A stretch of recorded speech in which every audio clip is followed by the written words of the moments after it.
Face à la situation, sécuritaire notamment, les autorités de transition souhaitent mobiliser les journalistes. Un échange a été organisé hier mardi 26 septembre entre le ministre de la Communication et celui de la refondation de l'État avec des acteurs de la presse. Donc je vous reprends les points essentiels sur lesquels nous souhaiterons que vous vous apaisantiez dans vos futures communications. Le premier, c'est cultiver d'abord le patriotisme. Le patriotisme des Maliens. Parce qu'avant, on avait des communicateurs traditionnels. Quand les peuples étaient en guerre, on cultivait le patriotisme. Point numéro 2, développer une résilience du peuple malien. Parce que des difficultés, il y en aura. Mais on est habitué. On n'est pas né aujourd'hui. Donc les difficultés, nous aurons des difficultés et nous sommes prêts à y faire face. Et notre presse en premier. La troisième, c'est la motivation des forces armées et de sécurité à faire correctement leur travail. Faire correctement leur travail, c'est-à-dire à protéger toutes les personnes et tous les biens. La quatrième, c'est de contrer la campagne hostile d'intoxication qui est dirigée contre les Maliens.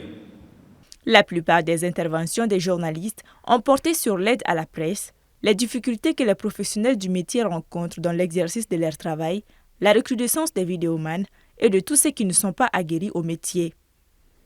L'envahissement des réseaux sociaux nous asphyxie tous. Ils prennent beaucoup sur votre travail, en mal souvent même.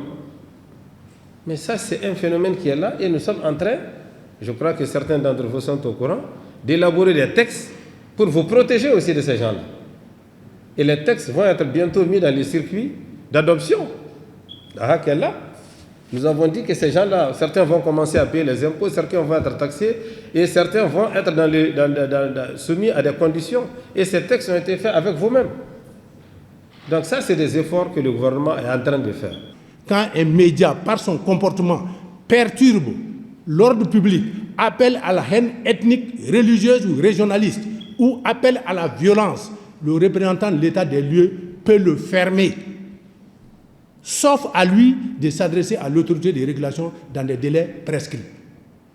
Alors donc, toute liberté par nature, elle est encadrée. Il n'y a pas de blanc-seing en la matière.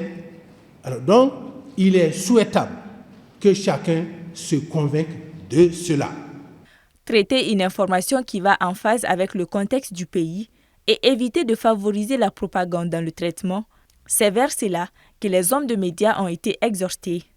Le président de la Maison de la Presse a précisé que les journalistes ont toujours montré leur patriotisme avant de proposer un cadre plus formel avec les faits tiers afin de parvenir à des solutions adéquates.